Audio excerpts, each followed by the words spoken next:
Hey everybody, welcome to the Movie Guide with Maltin and Davis. I am Brendan Dano of the Four Finger Discount Network, joined right now by Guy Davis. Feeling super, I've got to say, Dante. And the superhero himself, it is the Leonard Maltin. How are you? Well, I'm feeling super too, because this is the movie we're going to discuss today just makes you feel that way.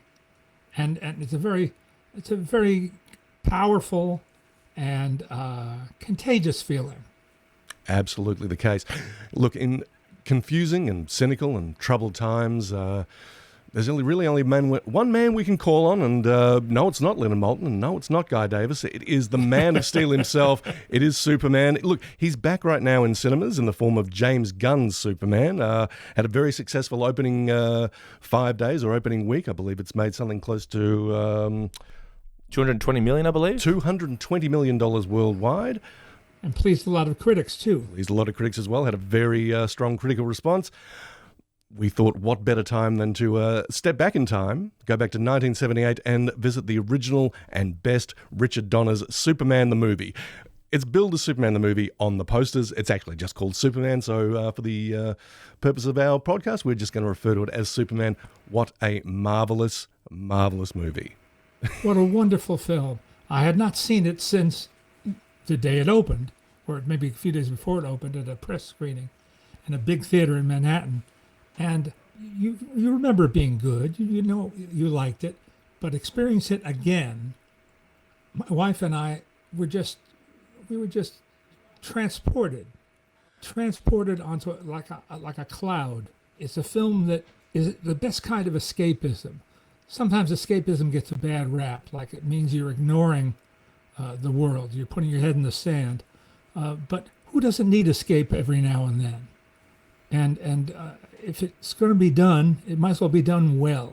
The other thing to note is that this was essentially the first superhero movie. There was no such thing. I think I went ranting about this a couple of weeks ago in another context. But when I was growing up, I watched Superman on TV. Now, I grew up watching the George Reeves television show on a daily basis. It was in perpetual syndication. So I had memorized the episodes at a certain point. And George Reeves was an incredibly likable Superman. He was likable as Clark Kent, too.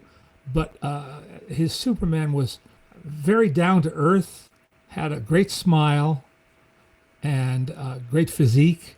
He just made you believe in him. Absolutely, and I think that's definitely the secret sauce of Christopher Reeve's portrayal of Superman on the big screen as well. It's something, I did want to talk about, superheroes making the transition to the movie screen because, as you mentioned, George Reeves played him on TV, and I think for the next generation, maybe the biggest experience or the biggest exposure to superheroes was probably the Batman TV series as well. The Batman TV show. Exactly. Yeah, but when it came to movies, when it came to large scale spectacle, superheroes were kind of considered a bit, I guess, low rent or kid stuff, you might say. So it was in fact kid stuff because the only superheroes who turned up in Saturday matinee serials, chapter plays that ran on Saturdays for kids at what we used to call kiddie shows. Yeah. And I was a denizen of those kiddie shows, maybe the last generation to have them, to put on my notch on my gun belt, you might say. They don't exist anymore. They haven't existed for a long, long time.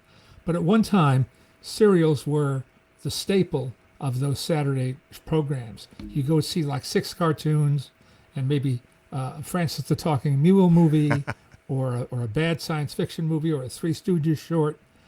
And then a serial chapter, which had a cliffhanger ending. And you had to go back the next week to see how the hero got out of it. Well, so for the producers of the Superman movie to take this massive gamble, to be throwing about huge sums of money, to be going after massive stars, and to create a genuine big screen spectacle, it's a real gamble on their part, isn't it? It is, but they were gambling that by having people of the caliber of Marlon Brando and Gene Hackman and all the others who were in this cast, that it would get grown-ups interested. And it did. It's a gamble that paid Hi, off Alice. handsomely.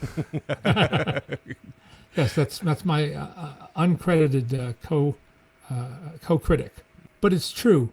You wouldn't catch an adult at a Saturday matinee with those kids. That didn't happen. But this was a big, expensive, prestige movie. And then magic occurred. They found exactly the right guy to play Superman. And the minute he shows up on screen, you just, there he is. Can you recall your mindset when the film first got announced, Leonard? Were you hesitant to think it was going to be on the level that it was? Well, I was a faithful reader of Superman comic books. It's the only non-funny comic books that I read. I read all the Disney comics, Uncle Scrooge, Donald Duck, etc. But I had never had any interest in the Marvel characters, or even or Batman, which was a DC comic as well as Superman. But I loved Superman. I think the TV show turned me on first, and then I read all the comic books and all the spin-off comic books, and I was very attached to them. And to me, he's the guy. Mm-hmm. He's the one who's standing on the mountain peak, and everyone else is a pretender to the throne to some degree or other. Well, then is that because of his powers, because of his ventures, or is it because of what he represents? I think it's because of what he represents. When Jerry Siegel and Joe Shuster created him during the Depression, there was real weight, there was real meaning behind the idea of a man who was invulnerable, impervious to harm, who was a symbol of good, a symbol of justice, truth, justice, and the American way. Sure. And as soon as he appeared in Action Comics #1, it didn't take long for a radio producer to say, this is a natural for radio. And they hired a cast, including Bud Collyer, who later became a very popular game show host here in the States, to be the voice of Superman. He used this voice for Clark Kent, and then he lowered his voice for Superman. Good trick. And it was a very, very popular show for a long, long time, long before television was a reality. I'm glad you mentioned that Superman was essentially born out of the Depression by Siegel and Schuster. It seems to me that he comes along when he's most needed. And I wanted to ask a bit about the climate, not just the, I mean the social climate in America in the 1970s, because it strikes me that it would have been, as I mentioned before, kind of a cynical time, kind of a depressed time. I imagine America is reeling from the assassinations of leaders like JFK and RFK and Martin Luther King in the late 60s. You've got the Vietnam War, you've got Watergate, you've got economic depression. Everything would have seemed a little turbulent, a little upset, and you needed a hero to come along at that time. You needed someone to show you the way, show you the best you could be. And it seemed like Superman was responding to that. I think you're right. There was perhaps more than the usual or normal amount of strife in the air, in the zeitgeist of that moment in the late 70s. And the fact that they did not play this as camp the way they did the Batman TV show, which was so fun in its own way, but entirely different. The fact that this Superman was sincere. Yeah. That he never winked at the audience. He winked in another context, you might say, like "Come along with me, I'm taking on an adventure."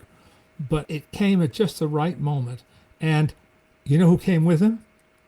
John Williams. I can remember. I have a definite memory of one of my best friends, who was in the music business, having me come over to his apartment in Manhattan, and playing me before the movie had come out. A 12-inch LP of John Williams' soundtrack for Superman. And as we discussed last week when we were talking about John Williams, he came along at a moment when movies were discarding the idea of an orchestral score. That was considered old-fashioned. That's what old movies did. Well, he brought it back. And to do it in one movie after another, in a span of like 5 years. Star Wars, Superman, Jaws, Star Wars, Superman, Close Encounters of the Third Kind. It was as if he were some sort of wizard, which he is. Oh, absolutely. Yeah. I mean, the thing about John Williams, every score that he creates for every movie is, of course, individual and usually just right for that project, but they're also so distinctively his, aren't they? I mean, you can tell that it's a John Williams production. Yeah, I mean, and they're so memorable. You only really need to sing or hum a few bars. I mean, with Superman, you just need dun da da, which, you know, let's be honest, it essentially says Superman, right? So Right. Yeah, I wonder why this score is so right for Superman. I mean, I did a bit of research on this. I read a lot of articles, and Christopher Reeve probably had the best quote about it himself, saying, if you try to fly without that theme, you're not going anywhere. It really does make you feel that you've got the wind beneath your wings as well. You can take off. You can move at the speed of sound. You can run through walls. Yeah, it's remarkable stuff. So pivotal to the success of the movie. And there's a moment in this film, we haven't discussed the particulars of the movie yet, but there's a scene that shouldn't work, but it does. Superman has asked Lois Lane, well, he has asked her on a date. She's inviting him over for dinner. And in her, what looks to be a penthouse apartment. I was about to say, how does a journalist, even in the 1970s, afford that place? That is wild. Well, she was borrowing it from a friend, perhaps. A little dramatic license. But he takes her along on a flight. It's a love scene. It's very romantic, very sensuous, yet innocent love scene. And she sings a song which was written by John Williams with lyrics by Leslie Bricusse called "Can You Read My Mind?" Yeah. And if you read this on paper, if I read this on paper as part of a proposal, I would say, really? You're going to ask the audience to swallow this? They're going to buy into this idea? Well, they did, and we still do. This is one point where I might have to disagree with you, Leonard. I can see that on paper, and I can see it working. I think with Margot Kidder's reading of it, the way that it's delivered, sometimes it's a moment in the movie that I would actually sort of skip over. I love everything in the lead up to that. But the moment she starts doing that talk singing, as you're saying, I'm like, this is kind of taking me out of the movie a little bit. I love it in theory. I'm not sure I love it in practice, but I really, really love the lead up to that scene where they're having their first meet cute as Superman and Lois Lane on that balcony, having this interview, getting to know one another. It's very sophisticated. It's very adult and very grown up, but not in a way that's going to alienate kids. I mean, I think this has got a young target audience, and I think the kids who are watching this will be going, I can't wait to be a grown up so I can, have a lovely date on my penthouse balcony apartment, sort of trading racy but not risque comments. I mean, I just love what Reeve and Kidder do in that, where they're sort of flirting with one another. The whole bit about what color underwear is she wearing, and the fact that Reeve goes, I like pink very much, Lois. It's like it's innocent, it's charming, it's got just a touch of sexiness to it. I mean, I really, really adore it. These are two grown-ups feeling each other out and finding each other and coming towards each other. And it allows the grown-ups in the audience to feel like kids again. To maybe think back to their first date, or their first serious encounter with someone of the opposite sex. It's just charming, absolutely charming. What threw me in 1978, and still throws me a bit, is their approach to Lex Luthor and his cohorts. Lex Luthor, of course, being the arch villain of all time, as you would need to have to come up against Superman, right? You can't just have any namby-pamby villain. It has to be a super villain, and that's what Gene Hackman is. But he's also really broadly played, over the top, with a impossibly bumbling assistant, played with great gusto by Ned Beatty, and a sexy, what would you call her?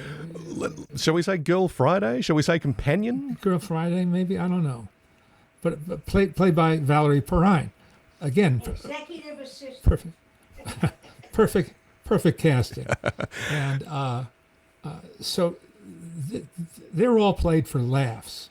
I mean, what they can do and what they do is very serious. They can wreak a lot of havoc. So they're not to be sniffed at. But it's a broader approach than I would have chosen. But I like the overall film so much.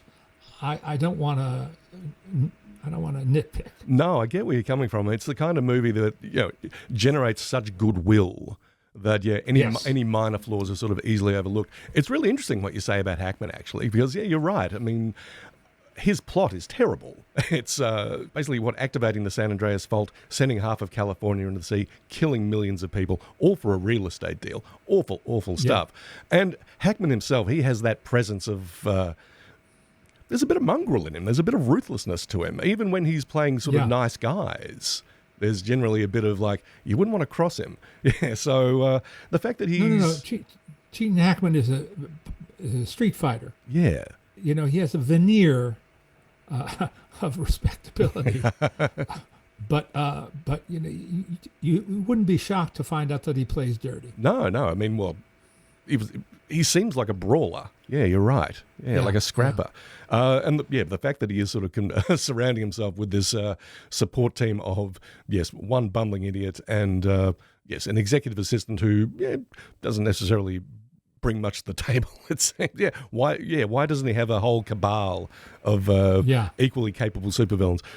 But I don't know, he's Gene Hackman. So as you said, he lends gravitas, like Marlon Brando does. I mean, that casting really indicates that this is a movie for grown-ups, for everybody. It's a big-scale, big-ticket production. And, they indicate that by Brando being the first voice you hear and the first voice and the first face that you see. Don Vito Corleone is Superman's father as well. That's incredible. And they continue that when Kal-El comes to Earth and is rescued as an infant by Glenn Ford, who actually is Canadian, but I was about to describe him as all-American. But that was his MO. He was a quintessential good guy. Yeah. For many, many years in American movies. And the actors with him wasn't nearly as famous as he was, but Phyllis Thaxter was a familiar face and a long-time Hollywood player. So they are kind of prototypical Midwest American mom and dad. So it's almost borders on cliche to have them play Ma and Pa Kent, but it's a sign from the filmmakers that they want us to buy into this 100%. It's shorthand in some ways, you're right. Something that I found really quite incredible about this movie and how well it's cast, I guess, is the fact that a lot of these people aren't in the movie all that much. Glenn Ford makes this indelible impression. He's really only in 2 scenes of the film. That's right. Yeah, but you'd be hard pressed to find anyone who hasn't, who fails to remember. He gives this lovely speech to his adopted son Clark about the powers that he has and that he's here for a reason. Then he suffers a heart attack and he's gone. And rewatching it the other night, it's like, this is hitting me incredibly hard, even though I haven't really got to know Jonathan Kent all that well. That's just the power of casting an actor with the power and the presence and, the recognizability and reputation of someone like Glenn Ford. Right. And that's throughout the whole film as well. You've got all these veteran character actors, movie stars, and people on the rise as well. Everything adds a little bit of texture to it. It's so cleverly and craftily put together. Yes. Plus, we'd never seen visual effects quite like these. There hadn't been vehicles for visual effects so much in the early 70s. Star Wars, of course, broke the mold, and that came out just a year before. But to see a human being, or a superhuman being, taking flight that way and being able to believe it. Yeah. You're able to believe it because they defy you to say, that's a trick. Oh, it's just a trick. It doesn't look like a trick. It looks like he's flying. Well, that's the tagline for the movie. I mean, that's the line that it was sold on. You'll believe a man can fly. And I think That's right. it's not just the special effects of it, though. As you're right. You're right in saying that they were kind of unprecedented for that time. I mean, they really sort of lifted the game a bit. That and Star Wars was this incredible 1-2 punch in the late 70s. But it all ties into that thing of belief as well. Of course, the big S word in this movie is Superman, but the other big S word is sincerity. It really believes what it's telling you. Yeah, and everyone across the board seems on the same page with that. They all want to tell. Yeah. They're all invested in this story, but more importantly, this feeling that it conveys of we can do better, we can be better, and if we look to this example, well, I believe Brando himself, as Jarrell actually says it. Human beings, they're a great people. They're a great race. They want to be. They just need the light to show them the way. And that's what Superman, the character, does. And I think that's what Superman, the movie, does, this version at least. It does. And what's more, it never stops to take a breath. It's a film that just goes at a steady pace. And before you know it, 2 hours have shot by.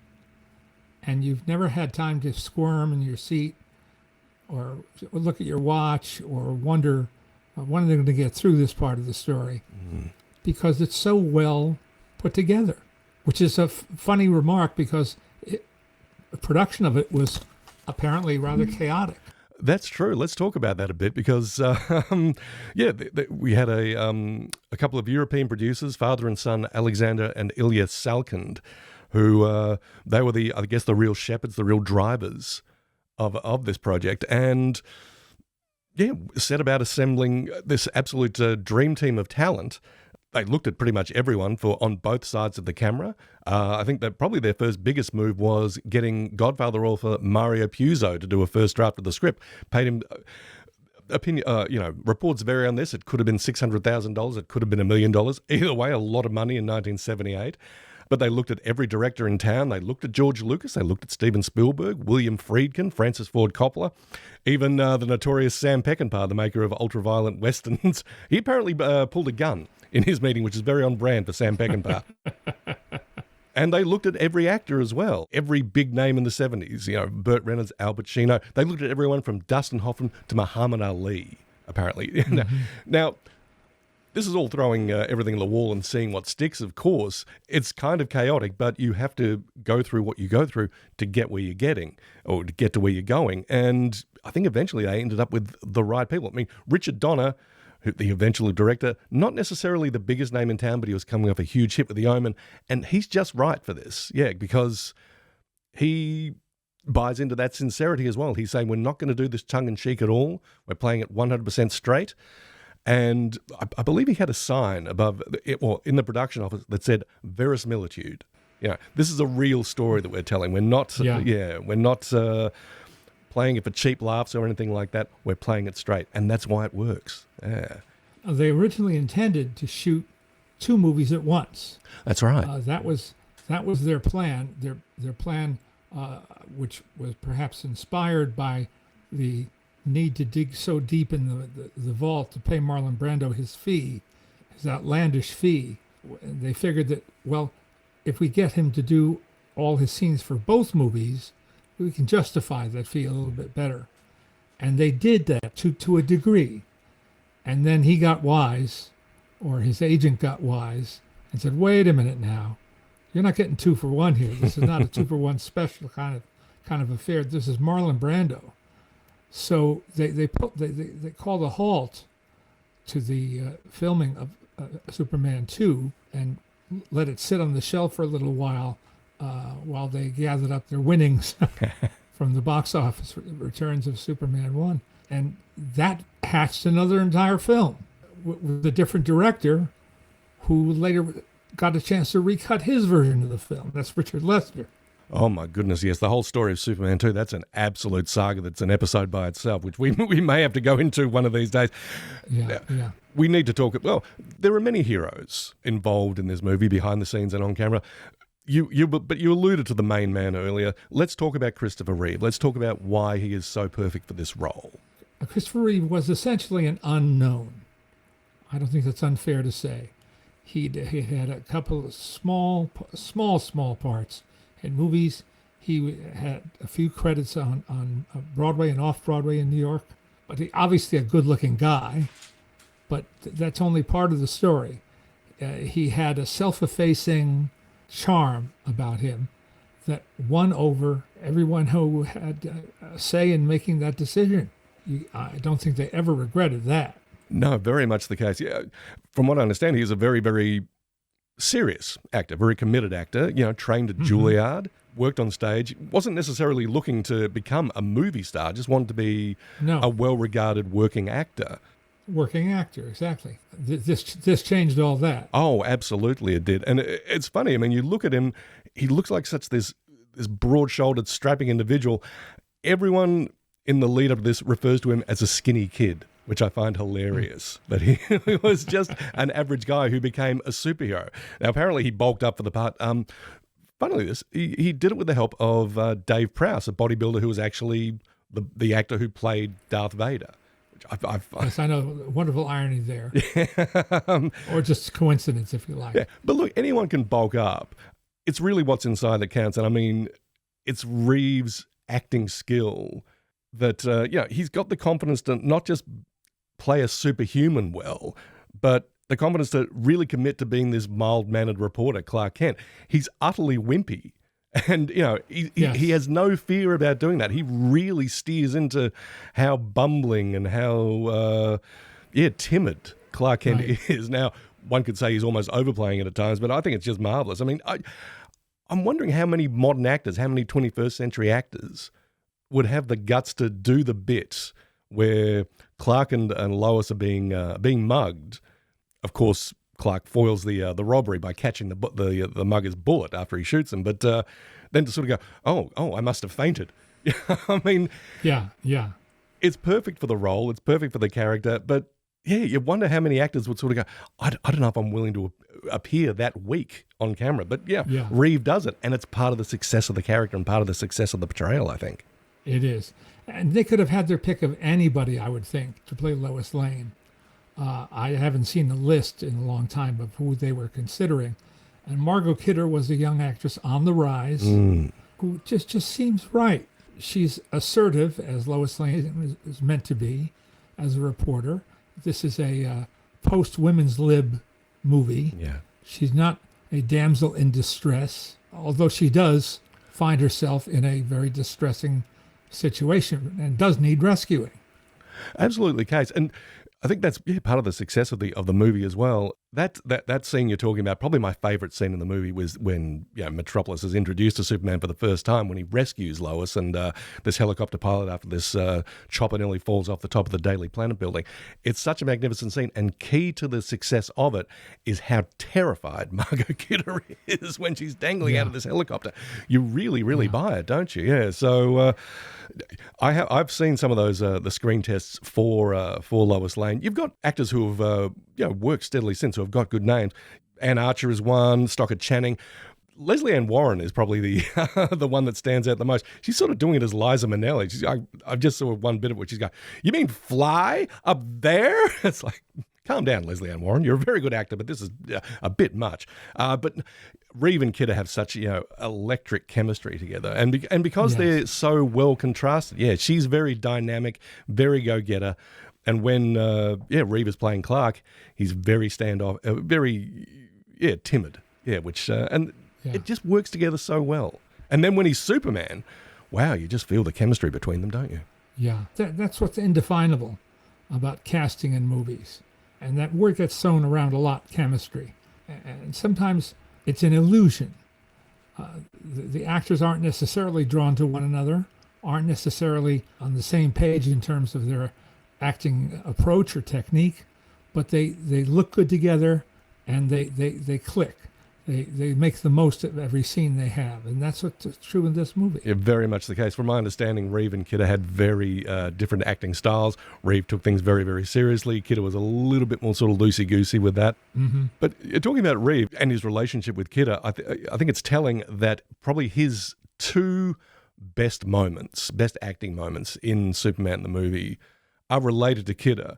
Everyone talks about the scene, and we've alluded to where he's in the apartment, and he's left as Superman, but he comes back as Clark Kent Lois is sort of a bit punch drunk, a bit dazed by her night with Superman, so she's a little bit away with the fairies. Clark thinks maybe it's time to reveal that I actually am Superman. Removes his glasses, adjusts his posture a little bit. It's like a morphing special effect before morphing special effects were invented. It's so brilliant, and yeah, people cite that all the time as like, this is some of the best screen acting you've ever seen. That's marvelous, and that's to do with Reeve reacting to Kidder and being in a presence. Later on, at the end of the movie, when Lois Lane has met an unfortunate demise thanks to Lex Luthor's terrible scheme, Superman discovers her body. The tenderness that he shows when he's pulling her out of the car, the sadness that he's feeling, and then the fury, the ferocity when he realizes what had happened. He makes you feel it. He makes you feel it. Absolutely, he does. If you didn't feel the depth of his grief and shock at that moment, you wouldn't buy the rest of the picture. That's right. You need the man in Superman, essentially, and that's what Reeve provides. The one thing I love the most is, and I've said this to Dando, because Dando really enjoyed this movie and I do as well, but the thing I love most about Reeve's Superman, he loves doing good. He just loves it. You can tell that that first night that he's in Metropolis, he's flying around doing various good deeds, foiling bank robberies, helping a disabled plane land. He's so happy to be doing it. He's so happy to be of service. I love that so much, and Reeve sells it so well. Yeah, it's pushing back against the cynicism and I guess the depression of its era with genuine optimism, and it's winning. It's great. And it's been almost 50 years since the film's release, and I was a bit weary to show my 6-year-old son, now 7, the film because of the special effects, which we've talked up are great, but compared to modern standards, maybe a bit iffy for a small child. He didn't bat an eyelid at the special effects. He was just blown away. And he says, I think, he goes, Superman's my favorite superhero now. I said, why? And he goes, because he doesn't really fight people. He just helps people. That's it. It's deceptively simple. Oh, yeah. The whole premise is deceptively simple, but it's foolproof. It works.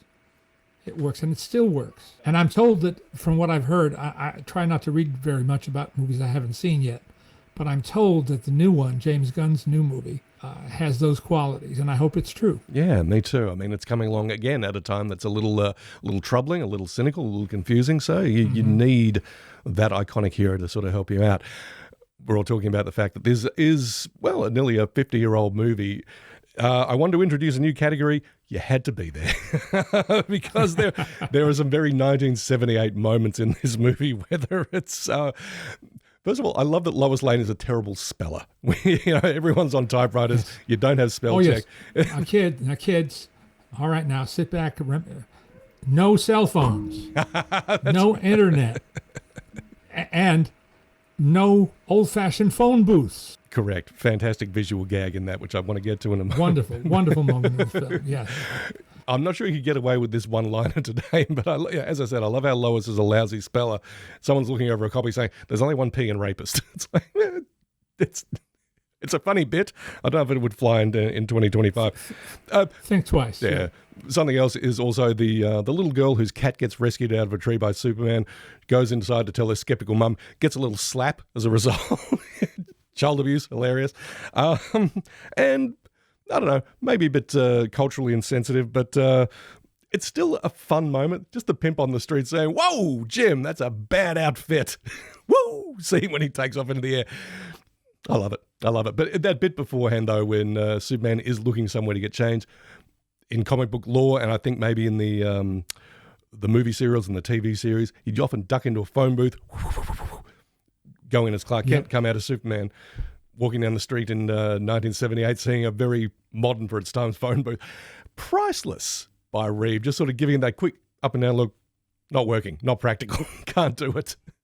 Now, trying to ascribe credit to which of the many writers contributed which of those scenes or lines or moments is impossible. All we know for sure is that apparently very little of Mario Puzo is in this movie. That's true, yeah. That seems to be the general consensus. Yeah. The superhero behind the scenes seems to be a gentleman named Tom Mankiewicz. Can you tell us a bit about him? Well, Tom Mankiewicz was part of a still legendary family that's going strong. Tom's cousin, Ben Mankiewicz, colleague and friend of mine, is the primary host on Turner Classic Movies here in the States, and dedicated movie buff. His uncle was Joseph L. Mankiewicz, the man who made All About Eve and A Letter to Three Wives and Cleopatra, among many, many other movies. His father, Frank Mankiewicz, actually was part of the John F. Kennedy administration and was very active in Washington politics, national politics here in America.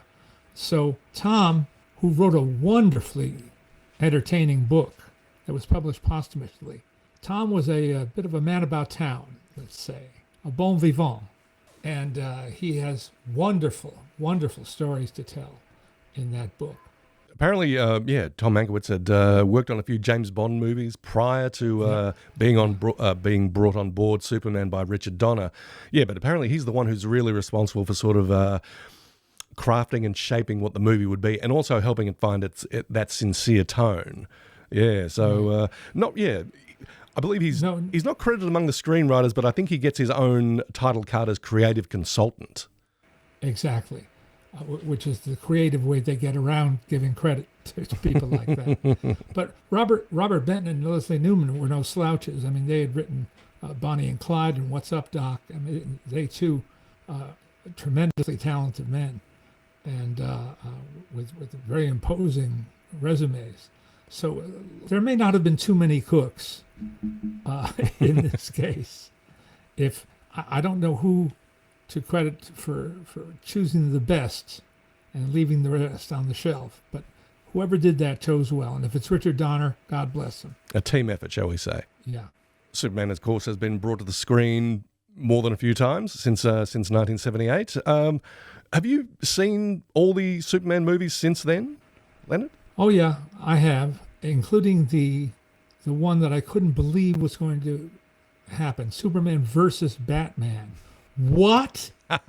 What? You own these two invaluable properties, these indelible characters who have lasted so many generations, and you're going to pit them against each other? You got to be kidding me. No, but they weren't. Strikes me as very much a sign of the times. Yeah, we'll pick up our action figures and sort of bunch them against one another. Yeah, but the actors who played Superman in these various movies, they've all been good. Yeah, I don't think we necessarily want to do a ranking of them, but yeah, each of them brings something individual to the table. Yeah, but not one of them, to my mind, compares with Christopher Reeve. He's got that innate goodness, I think, or that certainly shines through. Brandon Routh, who played Superman in Superman Returns in, I believe, 2006, I think he was cast primarily for his resemblance to Christopher Reeve. Not a bad actor by any stretch. He's gone on to do some good stuff in smaller roles, but I think he was kind of stymied by the project, which seemed too hell-bent on emulating the Donner Superman formula. I quite like it. I've got a lot of time for Superman Returns. It's got actually one of the best Superman scenes where he rescues a plane from crashing and everyone is just so happy to see Superman return that they just break into spontaneous applause. Henry Cavill, I thought, did an okay job as well. I think he was doing the best with what he was working with. I think the Superman that they created wasn't necessarily... He was more a bit of a tortured figure. I think he was like Batman in a Superman suit. And David Corenswet, who's playing the new Superman in James Gunn's version, looks fantastic, has that Boy Scout sincerity. But no, I think Reeve definitely is he set the high watermark, didn't he? He did. My daughter has the theory that whoever you first see in one of these roles is the one that you cherish the most, because that's who introduced you to the character. And that's the way I think a lot of people felt about James Bond. Sure. Sean Connery was so not only identified with the character, but he was the first one who really brought him to life on screen. Oh, yeah. And so everyone else was trying to catch up with him, trying to race to the top of that mountain. Not that they were bad or unworthy of the part, but if you started out with Sean Connery as James Bond, you're going to always have a special place in your heart for him in playing 007. And that's how I feel about George Reeves to a very, very extent, because he was so much a part of my childhood. But in terms of movies, Christopher Reeve He wins hands down. Indeed. It would be almost an impossible task to pair something with Superman. He's such an iconic character and such a Superman. If we were going to double feature this, Leonard, is there anything that you particularly had in mind that would work well with it? Another Superman movie, perhaps, another superhero movie, or something that gives you that feel-good feeling? Put you on the spot. Do you have an idea? I'm happy for you to pinch mine if you like. Because I'm a big believer in, I'm a big fan of Sam Raimi's first two Spider-Man movies. I think they tap into the same feeling that Donner's Superman has. I think Spider-Man 2 is arguably the best superhero movie ever made. That's high praise, but not entirely incorrect, I would say. It's a really, really good movie, isn't it? And it has that feeling of the hero is not just a hero because of what they do, but what they inspire. Am I right? Yeah, absolutely. And the other one that I would put on a mantle alongside that is the Avengers, the first Avengers. Joss Whedon, the writer and director of that, we can go into him a little later on, but he catches a bit of flack mainly because of the people that he's inspired. Everyone sort of tries to do that Joss Whedon quippy, wisecracking style, and not everyone can do it. But he does it, and he does it about as well as anybody else. And you see that in the event. I mean, an ensemble piece like the Avengers, bringing together these disparate heroes and creating a true ensemble piece, not easy stuff. He does it awfully well. Yeah, and it has that feeling as well. You're right. Now, Sam Raimi, of course, has a great eye for casting. And Spider-Man 2 is so full of wonderful actors. Rosemary Harris, Alfred Molina, and Donna Murphy as his wife, and a lot of experienced stage performers who've got the chops to make these characters three-dimensional. That's part of his strength. Well, because I'm a contrarian and a rascal and a cheeky little scamp and a disruptor, here's a movie you could follow Superman with. It's a low-budget horror movie from a few years ago called Brightburn. Produced by one James Gunn, director of the new Superman. It has a child who comes to Earth from a distant planet. It's discovered by a couple in Middle America. They raise him as their son. They try to put him on the right path. This boy discovers his powers, but he also discovers that he's just plain evil, and he wants to use those powers for bad. It's a nice inversion of the story.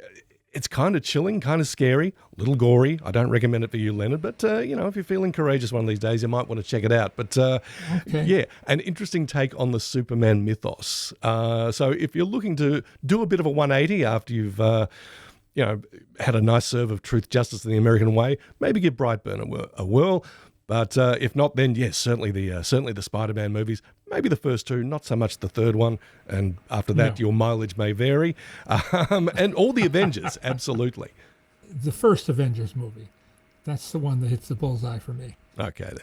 All right, guys, well, hope you enjoyed our review of the original Superman movie. Remember, if you do enjoy the show, you can support us on Patreon. You can find a link for that in the description of this podcast. Also, please continue to rate and review us on Apple Podcasts, Spotify, wherever you do find this show, and subscribe to us on YouTube if you are watching this show as well. But for now, guys, up and away. Thank you, the Leonard Maltin. I'm waiting to see if I'm slower than a speeding train, but I still get there. And we'll catch you all in the next episode of The Movie Guide with Maltin and Davis.